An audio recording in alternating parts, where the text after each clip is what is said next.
DA Parliamentary Leader Maimane is joining me in studio, and you posed some questions to him via our social networks.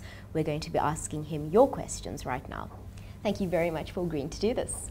No, pleasure. So Sipesihle Kaisa wants to know, do you believe that there's enough budget to guarantee better service in our health departments? Absolutely. I think South Africa's greatest headache is not sometimes a lack of money, it's a lack of management of that money. And so I think when you have a 30 billion rands waste through corruption and wasteful expenditure, of course you're going to run out of money. Healthcare is a serious burden, but I think we must also remind ourselves that in healthcare, South Africans also battle with the burden of disease that's born on sometimes lifestyle choices. So it's not just what we do in hospitals. What we've got to also make sure South Africans are healthy, they're fit, they're doing well, and that's why we need to model it. We need to make sure that our healthcare is integrated to other things. Otherwise, if we just allow people's lifestyles to fall apart, then we'll run out of money quickly because the burden of disease just will be on the rise. We've got to create an ecosystem of health that makes sure people are fit and doing well so that we can avoid other preventable diseases. So the answer is yes. I believe we've got enough financial revenue to guarantee access to healthcare. We're not going to be able to guarantee everything, but it's got to be in partnership, not only in dealing with what we do in hospital, it's also got to be in partnership with the lifestyle choices that we put to South Africans. So we need to be conscious about what we say in that space.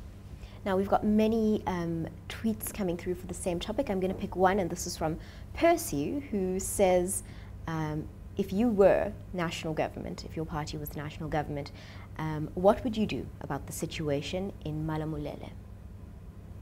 Malamulele is, in many ways, is a function of understanding rules, understanding the role of the demarcation board. If I was in national government, look, we need to be able to be guided by what the people on the ground want to be consciously wanting to do. I think the challenge in Malamulele is that we've had a dysfunctional municipality, a municipality that's been extracted, its resources have been taken away from it. So we would certainly do away with the policy of cadre deployment where you can just put people in local government that are dysfunctional. You want to put people there that know the job, that are competent enough, that services are delivered to all. You can't, in any context in South Africa, noting our history, be willing to entertain any form of racism, whether even if it manifests itself on the basis of language or color of the skin. We have a project to build, which is that the first most important thing is that we're the human race and South Africans. But the critical thing that needs to happen in Malamulele is to make sure we have an effective administration in the local government. Right. Another message coming through saying, what are you going to do to stop eToll and Eskom's monopoly? If you can do that, Mr. Maimane, you can have my vote. Well, on the first, which is about eTolls, we'd said quite clearly that we needed to put a referendum on the table so that South Africans can vote on whether they want eTolls or not.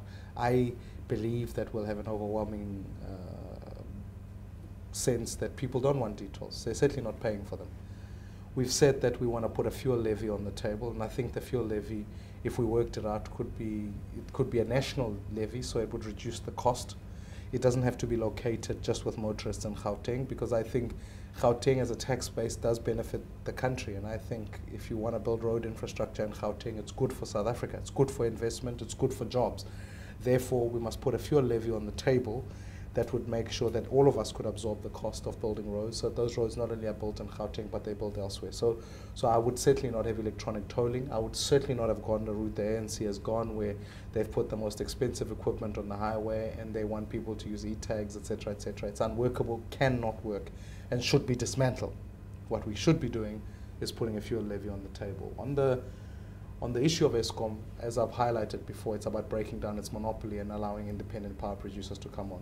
The advantage about having independent power producers, I've highlighted, not only about the competition of pricing, but it's also a matter of saying you can then, the consumer doesn't have to finance the infrastructure build. The company itself does, and then the consumer can choose in terms of tariff which way they want and how they can finance electricity. So my view is that we mustn't have Eskom as the sole monopoly. We must break it down before it breaks us. We must make sure other independent power producers come on board. One final question, this one from Pete Hill on Twitter. Some parties want to create economic freedom through raising wages. How would the DA aid the poor by reducing the cost of living? Look, I mean, I think there are many ideas there. The issue of raising wages must be as a correlation of a growing economy. Our view is that at 1.4% that's not good enough. We need to be able to talk about at least 5% as South Africans. This way we'll be able to do the exercise of really increasing people's wage and means to be able to live sustainably over a period of time. I believe more than anything what we've got to do is let's understand who are the people who are economically well set aside, so who are outside of economic activity. You would often find the character of the person is that they are black.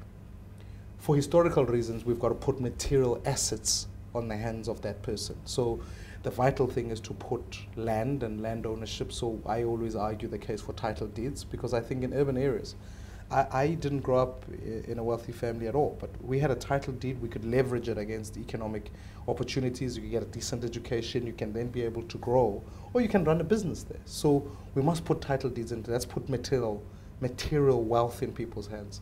Secondly, we must be able to deal with our education trajectory. We must make sure that South Africans get a quality education that they can contribute to society for. And then thirdly, we must be able to, when we talk about wealth redistribution, that our legislation such as BBBEE ensures that there's legitimate empowerment to companies, to small businesses, not to politically connected people. That's corruption. Get it to small businesses that are required so that in the value chain they can be able to grow those businesses and hire more people. But the most other vital thing is that cities, as far as development, are vital for economic growth. So you need to stimulate cities, city economy, so that in fact the small business there they can grow to medium enterprises and then go to large enterprises. That absorbs people in terms of being able to absorb people into the economy, so that those who are outside the economy can then be included in an economy. The biggest challenge here is that we still promote legislation that leaves people excluded out of the economy. And I'm arguing the case to say we need to have an inclusive economy. We need to have an economy that truly empowers people to be custodians of their own future, that they own their businesses, they own their properties, and that they can be able to leverage those as assets to trade against. It's at least a view that we want to put forward. Maimane, thank you so much for joining us today. Thank you.